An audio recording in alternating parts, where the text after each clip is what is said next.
광주와 전남 일부 지역에 호우특보가 내려졌습니다.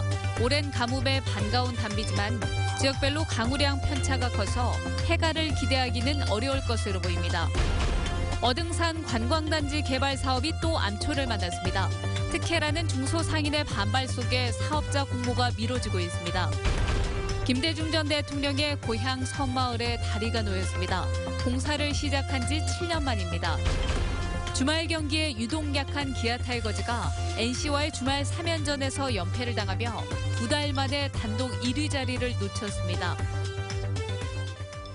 여러분 안녕하십니까? 광주와 전남 일부 지역에 호우특보가 내려진 가운데 곳에 따라 많은 비가 내리고 있습니다. 가뭄 끝에 내리는 반가운 단비지만 짧은 시간에 100mm가 넘게 내린 곳도 있어서 비 피해가 우려되고 있습니다. 김민정 기자입니다. 천둥 번개와 함께 갑작스레 세차게 쏟아지는 비에 말랐던 논에 물이 넘칩니다. 오후 5시 40분, 광주에 올해 첫 호우경보가 내려졌고 고흥과 한평에도 잇따라 호우경보가 내려졌습니다. 60mm 온다고 해서 왔는데 나와서 보니까 엉망진창이에요 그냥. 이렇게 많이 와볼 줄은 몰랐어요. 많이 온 것은 좋은데 너무 많이 와버려가지고 이것이 큰 문제가 된 것 같아요. 비가 내리는 양상도 극과 극이었습니다. 광주 광산구에는 120mm가 넘는 비가 집중적으로 쏟아지는 동안 조선대학교 근처는 강우량이 0.5mm에 그쳤습니다. 고흥에서는 불과 30분간 50mm가 퍼붓듯이 쏟아진 반면 영암과 완도 등에선 강우량이 기록되지 않았습니다. 오랜 가뭄에 기다렸던 단비지만 지역별 편차가 큰 국지성 호우는 해갈에 대한 기대보다는 비 피해가 우려되는 상황입니다. 이번 비는 20에서 50mm 더 내리다가 자정부터 새벽 사이 소강 상태를 보이겠고 남해안에는 내일 오전까지 내리겠습니다. 또 광주 전남의 가뭄 해갈 여부는 장마 전선이 북상하는 오는 30일쯤 가늠할 수 있을 전망입니다. MBC 뉴스 김민정입니다. 2년 뒤 광주에서 열리는 세계 수영대회에는 20m 이상의 높이에서 뛰어내리는 하이다이빙 종목이 있습니다. 보통 지역의 랜드마크에서 열리는데 경기장 입지를 놓고 광주시와 조직위원회가 고민에 빠졌습니다. 김철원 기자입니다. 물에 뛰어들기 전 긴장한 표정이 역력한 다이빙 선수. 선수의 준비 동작을 포착하던 카메라 앵글에 러시아 궁전을 비롯한 카잔 도심의 아름다운 시내 풍경이 잡힙니다. 2015년 러시아 카잔에서 열린 수영 선수권 대회에서 전 세계인들에게 카잔이라는 도시를 알린 히트 상품은 야외에서 열린 하이다이빙 경기였습니다.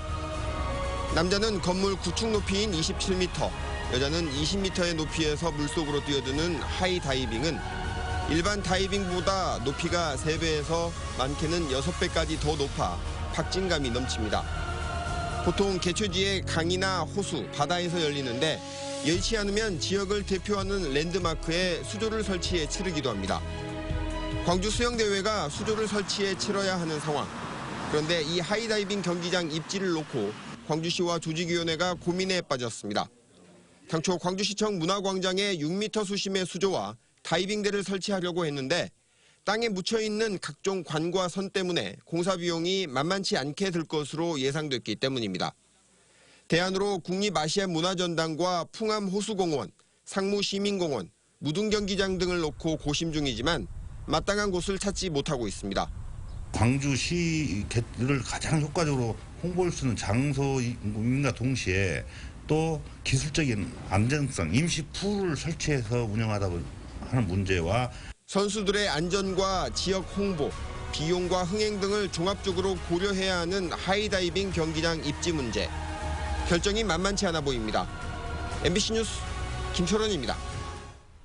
사업자와의 소송과 시민단체의 반발 등으로 우여곡절을 겪었던 어등산 관광단지 개발 사업이 또 다른 암초를 만났습니다. 광주시가 새 사업자 공모를 준비 중인데 이번엔 중소상인들이 유통체벌들에게 특혜를 주는 것이라며 반발하고 있습니다. 윤군수 기자입니다. 광주시는 어등산 관광단지 개발 사업의 새 사업자 공모를 앞두고 사업 계획을 변경했습니다. 핵심은 사업자들이 매력을 느낄 수 있도록 사업성을 높여주는 겁니다. 당초 원안보다 숙박시설을 90%가량 줄이고 상가 면적을 5.3배 늘리면 투자자들이 나타날 거라는 계산이었습니다. 계획이 바뀐 뒤 신세계와 롯데, 현대가 관심을 나타낸 것으로 전해졌지만 이번엔 지역 중소상인들이 반발하고 나섰습니다. 어등산의 대규모 판매시설에 들어서면 광주 전역의 중소상인과 자영업자들은 회생불능의 타격을 입을 거라는 주장입니다. 개발 만능주의 다비던 시대는 끝났다. 광주시 전체가 걸로 잘 먹고 잘 살아야 민주주의 인권 도시다. 광주시는 난감해하고 있습니다. 중소상인들이 반발하면서 진척이 지지부진한 신세계 복합 쇼핑몰처럼 되지 않을까 우선 걱정이고 중소상인들의 요구대로 하자니 공모에 나설 기업들이 없을까 봐 우려하고 있습니다. 만약 그렇게 간다면 어떤 민간 업체도 입찰에 응하지 않을 것이라는 판단을 이미 전문가들이 했습니다.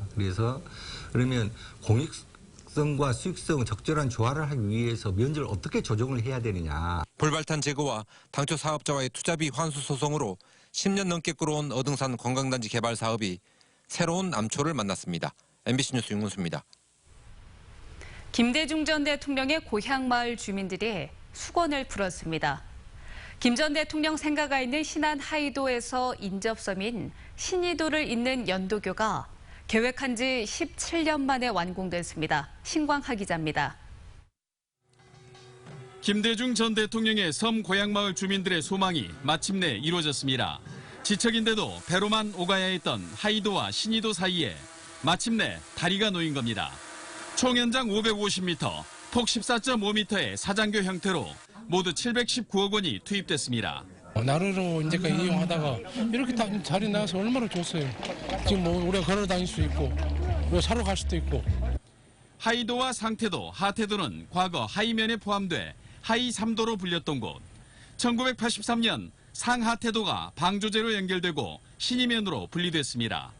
이 같은 사연을 담아 교량 명칭은 3도대교로 지어졌습니다.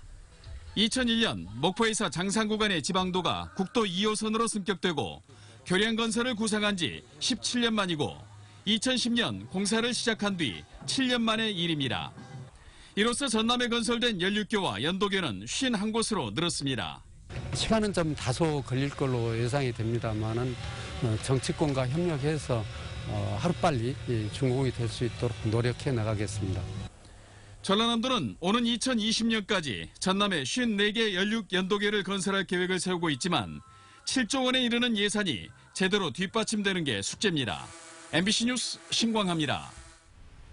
광주 지역 학교 비정규직 노동자들이 정규직 전환 등을 요구하며 오는 29일부터 이틀간 총파업을 벌입니다.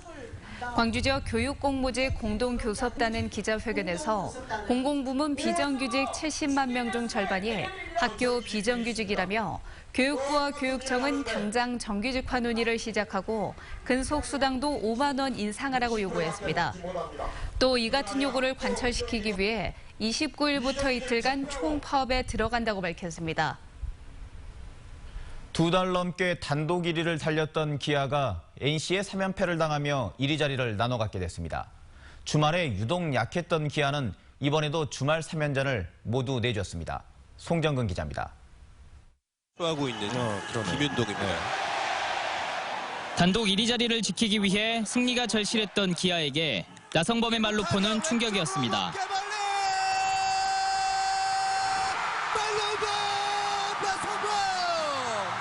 NC가 이 한 방으로 경기를 뒤집습니다. 임시 소방수 김윤동을 조기 투입하는 강수까지 두었지만 역전과 함께 NC와의 3연전을 모두 내줬습니다. 2달 동안 지켜왔던 1위 자리도 NC와 나눠 갖게 됐습니다. 144경기 가운데 72경기, 딱 반 한 점을 돈 가운데 기아는 유독 주말 경기에 약한 모습을 보였습니다. 화요일부터 목요일까지 진행된 주중 경기는 27승 6패로 승률이 8할이 넘었지만 주말 경기는 18승 21패로 오히려 패가 많습니다. 1, 2, 3선발이 주로 주중에 나오는 데다 야간 경기에 강한 기아가 낮 경기가 열리는 주말에 힘을 못 쓰는 것으로 보입니다. 호랑이들은 더위에도 약했습니다. 5월까지 열린 경기에서는 승이 압도적으로 높았지만 더워지기 시작한 6월에는 겨우 5할을 지키고 있습니다. 반환점에서 단독 1위를 내준 기아는 이번 주중에는 삼성과 홈에서 만나고 주말에는 LG를 상대로 원정길에 나섭니다. MBC 뉴스 송장근입니다. 윤장현 광주시장이 5.18 북한군 침투설 등을 지속적으로 제기해온 지만원 씨를 고소했습니다. 윤 시장은 5.18 민주화운동을 부인하고 지속적으로 왜곡 폄훼해온 지만원 씨와 집회 책임자를 서울중앙지검에 오늘 고소했습니다. 광주시에 따르면 지 씨가 대표로 있는 대한민국 대청소 500만 야전군 회원들과 뉴스타운이 5.18 당시 광주교도소를 북한 특수군이 공격했다는 내용을 광주시장의 증언이라며 현수막과 사설을 통해 주장한 것으로 전해졌습니다.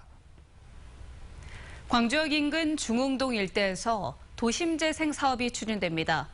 광주 북구청과 토지주택공사 광주전남 지역본부는 KTX가 다니지 않아 침체되어 있는 광주역 인근을 활성화하기 위해 중흥동 일대를 청춘창의 시장과 문화트레일 공작소 특화거리로 조성하는 업무 협약을 체결했습니다.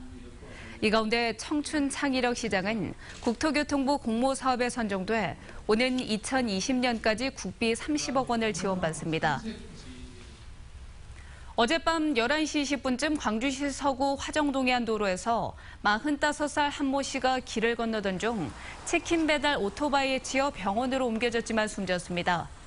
경찰은 오토바이 운전자 18살 김모 군이 보행자인 한 씨를 미처 발견하지 못해 사고를 낸 것으로 보고 정확한 경위를 조사하고 있습니다.